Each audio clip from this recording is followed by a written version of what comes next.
Hi and welcome to AudioTutes.com. My name is Mo Volans and this is the second part in a series of screencasts about subtractive synthesis. In the last one, which was the first part, we used Subtractive from Reason to have a look at oscillators, filters and envelopes. In this section we're going to be looking at the mod envelope, LFOs and control mapping. In the last part, just looking at oscillators, filters and envelopes, we made this basic saw pad sound.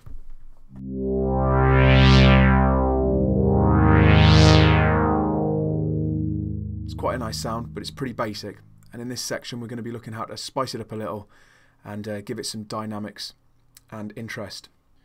Now, simply put, a modulator is just something that changes our patch in some way. It might just change it once, or it might change it at several points over time. The most common modulators used in synthesis are envelopes, LFOs and external sources.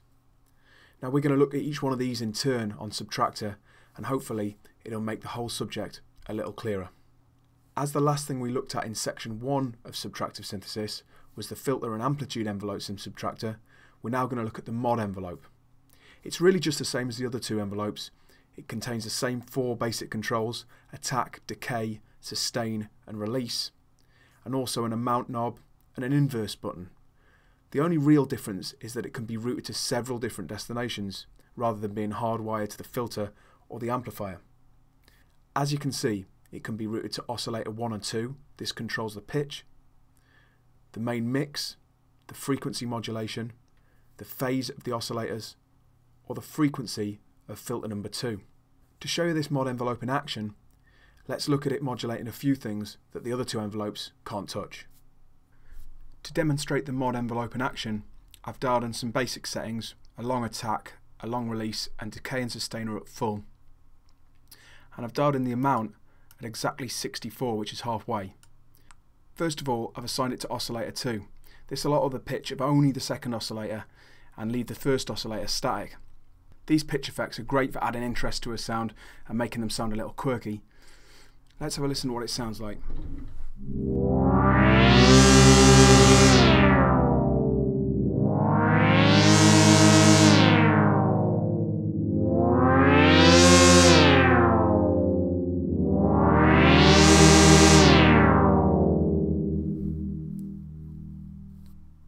Now obviously you wouldn't want this in every sound, but sometimes this can work really well.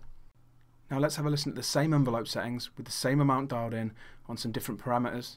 Here it is on frequency modulation.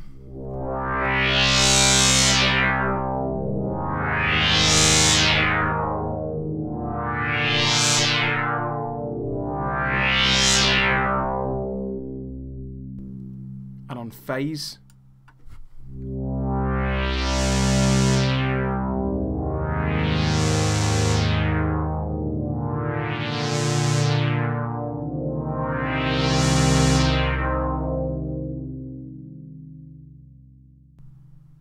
Phase is quite a subtle one, and it's quite nice as it gives a sort of chorus effect. So I'll leave it on that one for a bit of extra interest.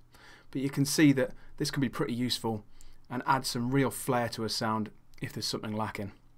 Now moving on, let's take a look at LFOs. LFOs are pretty much the most popular way of applying modulation in synthesis. You'll see 1 or 2 LFOs on most synths that you use, and Subtractor's no exception. There's 2 LFOs, one's a little bit more expanded than the other, but they both pretty much do the same thing. We're going to be looking at LFO 1. Now, as you can see, the destinations for modulation are quite similar than they are in the mod envelope. The only real difference is that we're using an LFO rather than the envelope as a modulation source. If we look down the left hand side, we can see a choice of waveforms. This is really similar to the oscillators we see in the main synth, and technically this is exactly what an LFO is. LFO stands for low frequency oscillator, and it works in exactly the same way as a main oscillator. The only real difference is it doesn't actually make a sound. The waveform is only used to trigger and modulate and change different parts of the synth. You can see there's a rate control and an amount control that works in a very similar way to the amount control in the envelope. Just so you can hear it working, let's choose the first waveform, which is a sine wave. Let's choose oscillator 1 and 2 as the destination, and let's start dialing in some amount. When I play the sound, you should be able to hear this working.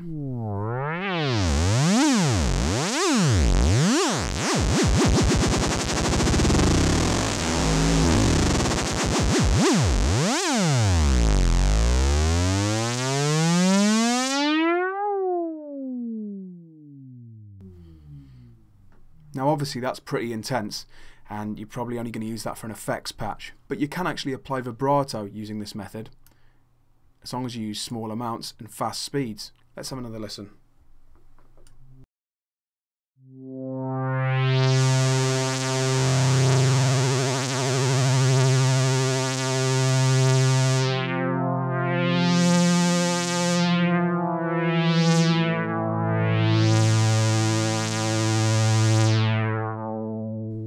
So used subtly, this can be a really nice effect.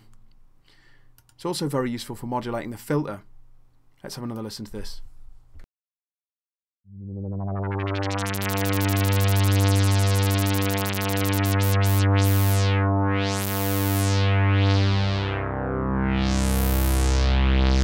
Now currently we're using the LFO in a free mode where the rate isn't locked to any sort of tempo, but as you can see there's a sync button.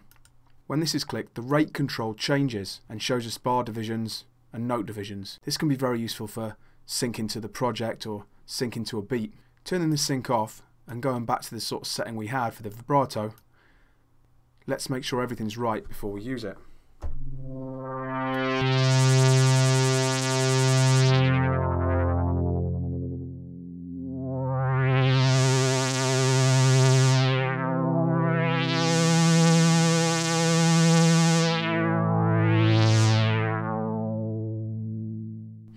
Now that's great, but say we don't want the vibrato on all the time, and we only want the vibrato to come in when we program it using automation or a manual control. We would have to use an external controller. So I'll turn the amount down, and moving over to the external controller section, I'll turn the LFO amount up. Now when we move the mod wheel up, we can hear the vibrato come in.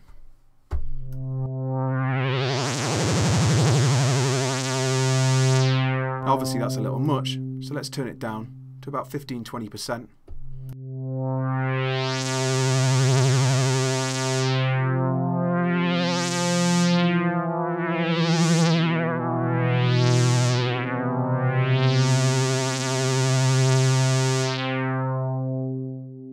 This can give real expression and really add something to the sound during performance. Hopefully this tutorial has shed a bit of light on modulation for you and LFOs, and with a little practice you should really be able to add some life to your own patches.